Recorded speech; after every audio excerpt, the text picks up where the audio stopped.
Você pensou que ia ficar livre de fazer a leitura do pior ano da sua vida? E tá aqui um resumo para você acompanhar e pegar todos os insights, todas as pílulas deste grande livro. Na verdade, isso aqui não é um livro que o Marçal fez, ele é uma enciclopédia, ele é um manual.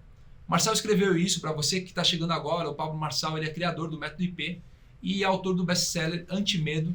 E ele preparou esse livro, O Pior Ano da Sua Vida, para você realmente destravar uma década em um ano. 10 anos em um. Eu sou Thiago Rocha, estou aqui junto com o Marçal há algum tempo e eu estou aqui nessa missão de trazer o resumo para você desse livro, que eu estou indo para minha terceira leitura. Eu já li ele 2 vezes, os 2 piores anos que eu fiz, e eu estou indo para minha terceira leitura e eu quero trazer somente o ouro para você. Presta atenção, durante todo o resumo eu vou trazer somente o ouro, para se você não tiver tempo e tal, você vai pegar a pílula do capítulo e já vai aplicar na sua vida. Você vai entender que é algo progressivo, que um capítulo vai encaixando no outro e conforme você vai fazendo as tarefas, você vai evoluindo. Então aperta o cinto, bora ouvir o resumo e bora ver esse resumo do pior ano da sua vida. Tamo juntos, se prepara aí, hein? Bora viver esse ano que vai ser doideira, 10 em 1.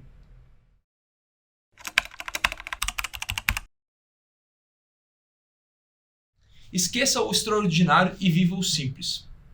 O que acontece? Muitas pessoas acabam verificando o palco de outras pessoas e esquecem do seu bastidor.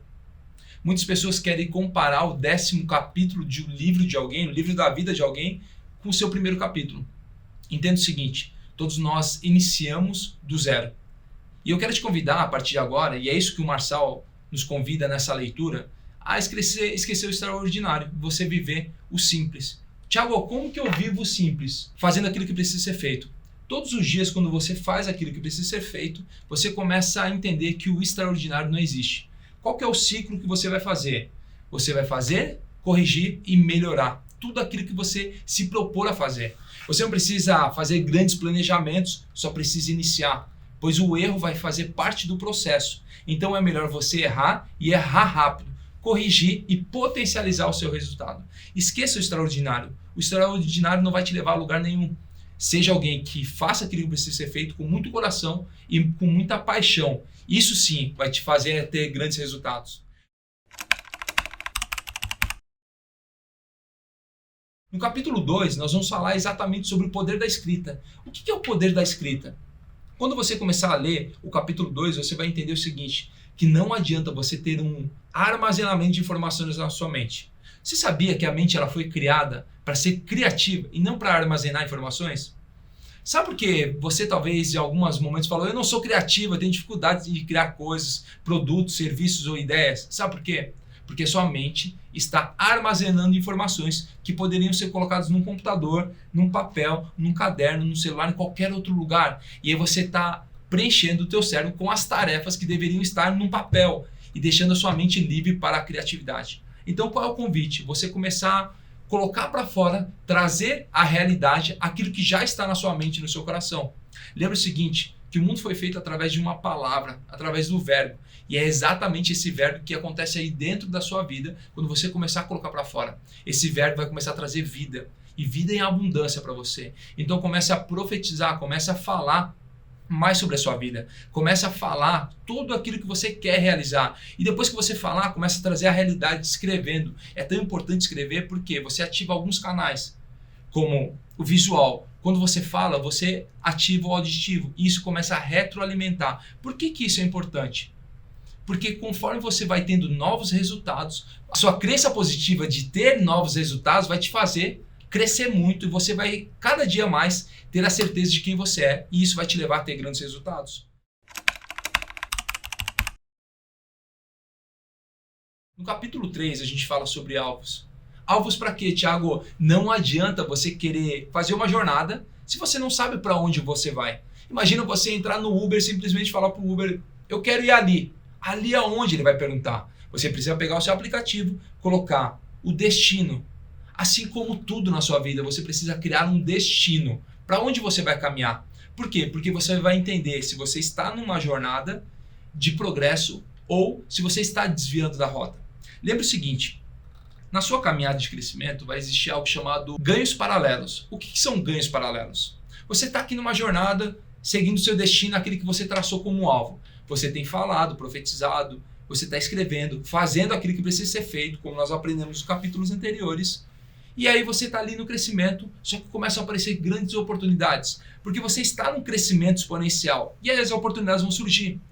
E aí talvez por um ganho paralelo você fala, eu vou dar uma olhadinha nessa atividade, nessa oportunidade, só para fazer um dinheiro, só para ter uma oportunidade, só para conhecer as pessoas. E aí você sai dessa jornada. Imagina que você tem uma linha, você sai dessa jornada. O que acontece quando você sai dessa jornada? Você recebe um ganho que nós chamamos de ganho paralelo. Por que ganho paralelo? Porque ele não vai te levar novamente para a sua jornada, para o seu destino. Você vai começar a traçar um novo caminho. E sabe o que é interessante? Quando você voltar para o seu caminho de origem, para o seu destino, esse caminho talvez esteja tão longe que ele vai te fazer recuar alguns passos. Então, qual é o convite para você? Criar os seus alvos em tudo aquilo que você quer fazer. Cria aí, agora, 12 alvos para esse ano. Fica uma tarefa para você no capítulo 3, criar 12 alvos para esse ano.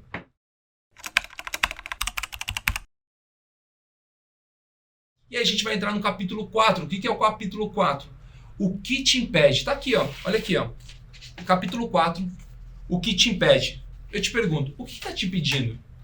O que realmente te impede?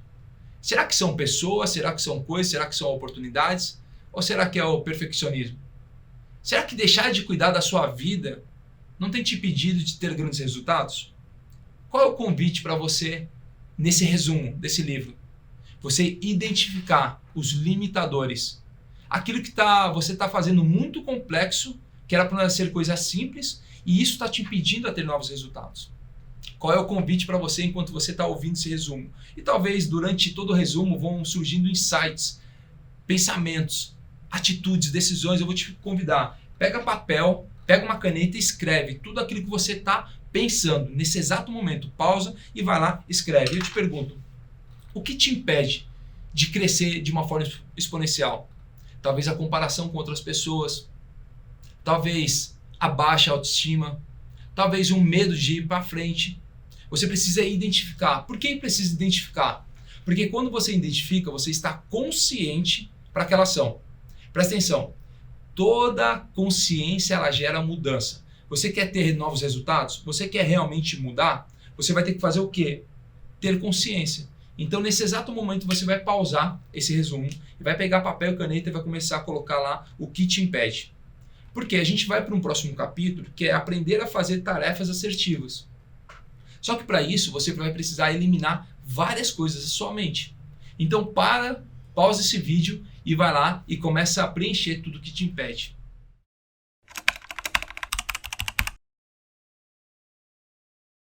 Chegando no capítulo 5, nesse capítulo 5, aprenda a fazer tarefas assertivas. Olha que interessante. Nos capítulos anteriores nós falamos sobre livrar a sua mente de tudo aquilo que é tarefa. Tarefas elas precisam estar nos papéis, no computador ou no celular, não na sua mente. Existem dois tipos de tarefas. Existem aquelas tarefas que consomem o seu tempo, e existem as tarefas assertivas. Qual é a diferença delas? As tarefas que consomem o seu tempo, elas não geram resultados. Elas podem ser delegadas para outras pessoas ou elas podem ser jogadas no lixo. Qual é o convite para você nesse capítulo? O Marçal nos convida a jogar no lixo todas as tarefas que não trazem resultados. Todas as tarefas que estão apenas ocupando o seu tempo. Você eliminando todas as tarefas que estão ocupando seu tempo, vão sobrar apenas as tarefas assertivas. O que são tarefas assertivas? Tarefas que vão gerar resultados. Lembre o seguinte, que o maior ativo de qualquer ser humano é o tempo. E você tem o seu tempo limitado, todos nós temos, de 24 horas. Por que algumas pessoas prosperam mais do que as outras? Porque elas executam mais tarefas assertivas, tarefas que trazem resultados. E eu te pergunto, por que você tem dado a sua agenda, o seu tempo para outras pessoas, fazendo tarefas que não fazem sentido? Qual é a tarefa que eu vou te dar nessa capítulo número 5? Você olhar para todas as tarefas que você tem feito e começar a olhar aquilo que é desnecessário e aquelas que são assertivas. E nas assertivas você vai colocar seu tempo, seu recurso e sua energia. Para quê? Para potencializar cada uma delas. Esse é o capítulo 5. de você aprender realmente a fazer todas as tarefas de forma assertiva. Tá lá. É um jargão que o Marçal usa durante muito tempo, que é: vá cuidar da sua vida. Eu te pergunto, você tem cuidado da sua vida? Você realmente está preocupado com seus resultados ou você está ocupado demais com a vida de outras pessoas? Ocupado demais olhando o Instagram dia e noite? Ocupado demais de saber das fofocas, das informações, das conversas de outras pessoas? Qual é o convite? Começar a cuidar da sua vida, pois você é o maior problema que você tem na sua vida. Escreve aí: eu sou o meu maior problema. Eu sou o maior problema que eu tenho na minha vida. Durante todo o capítulo 6, você vai aprender exatamente isso. Entender que você é o maior problema. E se você não resolver esse problema, já nas primeiras horas do seu dia, você vai criar uma ogiva nuclear para você e para as pessoas que estão próximas a você. Eu vou te falar isso. Talvez você acorde mal-humorado. Talvez não seja o seu caso, mas talvez seja o caso de outras pessoas. Você foi lá, acordou mal-humorado naquele dia. Já chutou a quina da parede. Imagina como a pessoa ficou. Chegou para tomar café e o café não era naquele formato, daquele jeito que ele queria. E ele começa a arrumar um monte de problema. Na verdade, o problema não está fora, o problema está dentro da pessoa. E ela sai dali mal-humorada e isso começa a cascatear. Pega um Uber, pega um táxi, pega um ônibus, começa a ir para a rua e começa a arrumar confusão com todas as pessoas. Se você resolver o seu maior problema todos os dias, você vai ver que a vida é muito mais fácil. E como que eu resolvo o meu maior problema todos os dias? Quando você acorda, você faz o que nós chamamos de boot. O que é o boot? É uma mentalização para o seu dia. Você começa a criar o seu dia. Também é importante você não acordar em cima da hora. Acordar com tempo, tranquilo, para tomar um café, aproveitar as pessoas que estão próximas a você. E cuidar realmente da sua vida, da sua saúde, da sua vida espiritual, da sua vida emocional, dos seus relacionamentos, das suas finanças, da sua educação, dos seus filhos, você começar a gerenciar tudo isso. Olha só quanta coisa você tem para se preocupar e para cuidar da sua vida. Cuidar da sua própria vida não é algo egoísta. É para que você cresça, prospere ainda mais e prosperando ainda mais você vai transbordar e ajudar outras pessoas. Entenda o seguinte, quando você fala eu vou cuidar da minha vida, ela não é de forma egoísta. Porque conforme você vai crescendo, se desenvolvendo, você vai ajudar muito mais pessoas. Para agora para imaginar quantas pessoas lá fora estão esperando você crescer para serem abençoadas através da sua mensagem, através do seu propósito. Começa a olhar agora e imaginar quantas pessoas estão lá fora.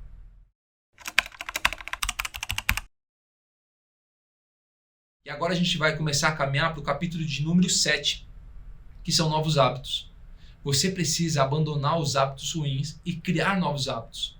Tiago, por que eu preciso criar novos hábitos? Quer dizer, eu preciso escrever, eu preciso ter alvos, eu preciso profetizar, eu preciso aprender a fazer tarefas assertivas, eu preciso cuidar da minha vida e eu preciso criar novos hábitos. Presta atenção, se você não criar novos hábitos, nada do que está escrito nesse livro vai servir.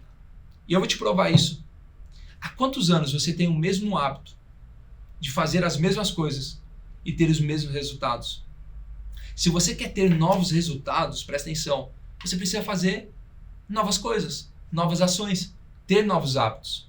Hábitos, por exemplo, de fazer a leitura, hábitos de ter boas conversas, hábitos de ter novas ideias, hábitos saudáveis, hábitos de relacionamento. Você precisa criar novos hábitos. Tiago, como eu crio novos hábitos? Lembre o seguinte, que hábito é tudo aquilo que eu quero fazer, mas eu estou consciente para aquilo. Por exemplo, eu quero entrar numa alimentação saudável. Toda vez que eu chego no restaurante e preciso ficar raciocinando para o meu hábito estar ativo, ele ainda não está formado. Mas quando isso já é automático, por exemplo, dirigir um carro, dirigir o seu carro, já é automático isso já virou um hábito. Então, enquanto você está racionalizando, ele ainda não se tornou um hábito. Não se tornando um hábito, você ainda precisa continuar o processo. E como que eu faço para auxiliar? Por exemplo, eu ouço várias pessoas, eu nunca fiz isso, mas eu já ouvi várias pessoas falando, eu preciso ir para academia pela manhã, todas as manhãs. E aí ela já dorme com a roupa da academia. Eu não sei se isso é confortável ou não, mas ela já dorme com a roupa da academia para acordar, tomar uma água e já descer para a academia. Ela está facilitando um hábito. Alguém que quer começar a comer tem uma alimentação saudável, já tem as porçõezinhas de alimentação. Ela está facilitando o hábito. O que você precisa fazer na criação de hábitos? Facilitar o hábito e dificultar os hábitos negativos. Então você facilita os positivos e dificulta os negativos. Por exemplo, você que perde muito tempo assistindo televisão. Eu vou trazer um exemplo que aí você traz para a sua vida em outras áreas, caso você não assista televisão. Alguém chega do trabalho e quer assistir televisão. Isso é um hábito ruim para ele, porque ele deveria estudar naquela 1, 2, 3 horas assistindo televisão. Ele poderia estudar, se dedicar aos filhos, à família, à saúde e tudo mais. Mas por um hábito negativo, ele vai ali e clica na televisão e passa horas trocando aqueles canais. Como que alguém pode mudar esse hábito? Você vai dificultar. Por exemplo, você vai pegar o controle remoto, tirar as pilhas, pegar uma pilha, colocar lá na cozinha, a outra pilha lá no quarto, fechar e colocar o controle lá no banheiro. Toda vez que essa pessoa chegar, ela vai falar, eu quero ligar a televisão e cadê o controle? Ah, o controle está lá no banheiro. Uma pilha está lá no quarto, outra pilha está na... Ah, deixa para lá, depois eu assisto. Você está fazendo o quê? Hackeando o seu cérebro. Quando você começa a aprender a hackear o seu cérebro, você entra no governo das emoções que nós falamos. Vamos falar no capítulo posterior, que é no capítulo de número 8. Você precisa hackear o seu cérebro em todos os momentos. Por quê? Porque o seu cérebro foi feito para economizar energia. Hábito bom ou ruim, ele só quer fazer aquilo que já está programado, aquilo que não gasta energia. Presta atenção nisso que eu vou te falar aqui. O cérebro não foi feito para crescimento, ele foi feito para sobrevivência. Por isso, toda vez que você vai expandir ele, ele começa a falar, não é possível, não é para você, nem tenta isso, para com isso. Para quê? Para ele não entrar no estresse e gastar energia, porque ele foi feito para a sobrevivência. Só que você é uma pessoa que está aqui, vendo esse resumo, uma pessoa racional, inteligente, entende que você precisa expandir o seu cérebro. Pois se você expandir, ele nunca mais vai voltar ao tamanho original. Eu tenho certeza absoluta, após esse resumo, o seu cérebro ele já expandiu e explodiu de ideias. É isso que você precisa fazer a partir de agora.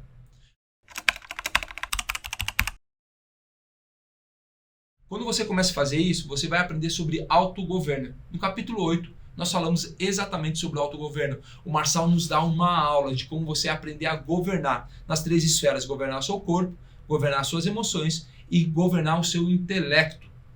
São as 3 esferas que você precisa começar a governar. O seu corpo, as suas emoções e o seu intelecto. Tiago, como que eu governo o meu corpo? Deixando ele submisso ao seu intelecto e à sua alma. Quando você começar a entender sobre autogoverno, você vai começar a ter novos resultados. Então, por exemplo, você que quer começar a governar no seu corpo, você vai se associar a novas pessoas, você vai frequentar novos ambientes, você vai ter novas experiências. Isso vai te ajudar a criar novos hábitos para começar a governar sobre o seu corpo. O corpo vai falar o seguinte, não vamos caminhar, muito menos correr, muito menos fazer uma maratona. Sabe o que acontece? Que você vem a 1, 5, 10, 15 anos cedendo para o seu corpo, dormindo tarde, deixando de fazer aquilo que precisa ser feito, deixando de usufruir da sua família e de tudo aquilo que você construiu. O corpo pede apenas cama e sofá, nada de exercício, só batatinha frita, milkshake, hambúrguer. É somente o que ele fica pedindo para que você economize energia em todos os momentos. E aí você começa a se tornar um grande tratorista. O que é um tratorista? Alguém com muito sobrepeso que fica ali somente na cabine dele fazendo aquilo que ele quer fazer. E você já aprendeu que você deve eliminar isso e começar a governar o seu corpo. E aí você vai para uma outra esfera, que é começar a governar no seu intelecto, no seu QI. Por que isso é importante? Porque você vai começar a governar os seus pensamentos. Os seus pensamentos, eles ditam as suas emoções. E lá em Provérbios fala o seguinte, da forma que você pensa, você se torna. Qual é o convite para você? Começar a governar aquilo que você pensa. E como que eu faço isso, Tiago? Tendo pensamentos do alto. Tiago, como que eu tenho pensamentos do alto? Lendo coisas positivas, coisas que vão te levar a ter novos pensamentos. Porque da forma que você pensa, você se torna. E é isso, começa a alimentar suas emoções. E governar suas emoções é a terceira esfera que você precisa aprender a governar. Por quê? Porque conforme as suas emoções, elas ditam o seu comportamento. Um grande problema das pessoas hoje é a gestão das emoções. Eu não sei se você sabe, mas o grande problema nas empresas são Porque as pessoas são contratadas por um currículo e demitidas pela emoção, pelo relacionamento. O que leva alguém a brigar com o cônjuge? O que leva alguém a brigar com os filhos? O que leva alguém a brigar no trânsito, no trabalho, num passeio? O que leva alguém a discutir e perder a razão? Falta de gestão das emoções, falta de governo das emoções. Qual é o convite para você que está aqui, vivendo o pior ano da sua vida? Comece a governar suas emoções. Pois quando você começa a governar sobre elas, você entende o seguinte, que não é sobre aquilo que está acontecendo, mas é como eu reajo a tudo aquilo. Tem um estudo que diz o seguinte, que fala sobre a Lei 1090. O que é a Lei 1090? Que você tem controle apenas de 10% de tudo que acontece na vida, na sua vida. Você não tem controle em quem você vai encontrar lá fora, quem são as pessoas que vão cruzar com você no caminho, você não tem controle, você tem controle de 10%.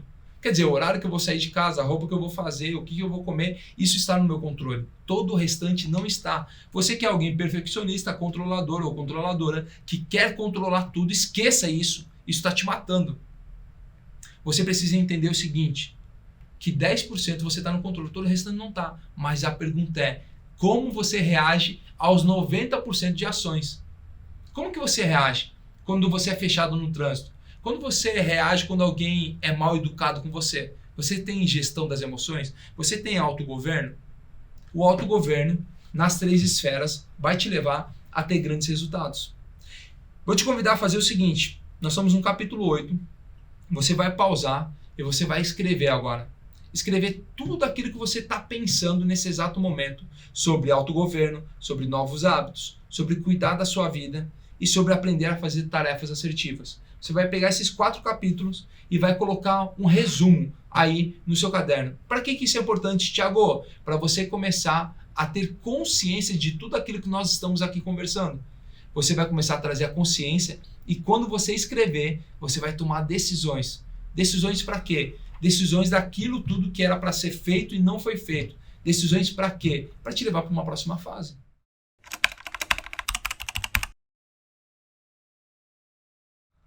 O capítulo que nós vamos entrar agora, que é o capítulo de número 9, talvez seja um dos capítulos mais poderosos e foi um capítulo que eu lembro que eu reli ele 2 ou 3 vezes, porque é chamado de drivers mentais. O que são drivers mentais? São palavras, frases que você associa a circunstâncias. Por exemplo, quando alguém fala desculpa, logo vem um drive falando o seguinte, quem é bom em desculpa não é bom em mais nada. Quando alguém fala, vamos tentar, qual é o drive que está instalado? Quem tenta não consegue. Quando você começa a instalar esses drives, seus próprios drives, aqui no livro tem vários drives que você pode instalar, mas se você começar a instalar os seus próprios drives, você vai começar a não dar mais desculpas. Como assim não dar mais desculpas? Por exemplo, quando você vai fazer uma atividade física e está pensando em desistir, se você instala um drive mental, você fala, opa, deixa eu associar esse drive mental a essa ação e você foge disso. Como você vai começar a ter mais conteúdo para falar com as outras pessoas? Você vai criar drivers mentais. O que são drivers mentais? Você vai criar uma grande biblioteca. Imagina você que aqui no fundo tem uma grande biblioteca com vários livros. Vários livros e cada livro representa um tema. Filhos, casamento, investimento, paz, mundo, viagens. Todos esses livros são temas. O que são drivers mentais? Por exemplo, se alguém te perguntar o que é casamento, o que você responde? Se alguém me perguntar o que é casamento, eu falo que são alianças. É uma aliança que eu crio. Quando me perguntarem o que são filhos, filhos são flechas que levam a minha mensagem. Quando você começar a instalar esses drives, você vai começar a entender o seguinte, que todas as palavras que são lançadas, eu tenho um drive instalado e isso vai me levar a ter novos resultados. Então, qual é o convite para você? Começar a criar novos drives mentais. Quando alguém fala para você sobre prosperidade, tempo. O que é tempo para você? Alguns de vocês pensaram tempo é dinheiro. Na verdade, tempo não é dinheiro. Tempo é vida. Quando você começar a instalar esse daí, você vai entender que não existe ganho paralelo. Lembra que a gente falou do ganho paralelo? Não existe ganho paralelo para quem entende que o tempo é vida. Porque eu só tenho 24 horas. Então, eu não vou ficar gastando as minhas 24 horas em tarefas que não são assertivas. Eu não vou gastar minhas 24 horas em cuidar da vida de outras pessoas. eu não vou gastar as minhas 24 horas fazendo coisas extraordinárias. Eu vou fazer o simples para ter resultados rápidos, para começar a cuidar da minha vida, criando novos hábitos, governando nas 3 esferas. E são drives mentais. Você está vendo o exemplo que eu estou te dando? O que são drives mentais? É tudo aquilo quando você recebe o estímulo, você responde a esse estímulo. Então cria aí uma lista de vários drivers mentais. Você vai colocar sobre família, sobre casamento, sobre vida, sobre filhos, sobre dinheiro, sobre parentes, sobre educação, sobre saúde. Você vai criar uma lista com vários drivers. Você vai criar essa lista e você vai começar a repetir. Você vai entender o seguinte, quando as pessoas falarem, eu não consigo, eu sou fraco, eu estou com dor. O que é dor? A dor é a fraqueza saindo do corpo. Quando o meu corpo fala, eu estou dolorido, não quero mais, não sei o que eu falo, ok, é a fraqueza saindo do meu corpo, é um driver mental. Então, quando eu estou correndo, e o corpo fala o seguinte, não aguento mais, eu estou com dor. Eu falo, que bom que você está com dor. É sinal que a fraqueza está saindo. Então, é a fraqueza do corpo saindo. E eu entendo o seguinte, que esse é um drive mental que me faz andar, correr, pedalar alguns quilômetros a mais. Então, os drivers vão começar a facilitar. Assim como no computador, assim como nos eletrônicos, eles vão te auxiliar a viver esse processo. Por que isso é importante? Olha só, eu estou te preparando para chegar na metade do livro, no capítulo 10.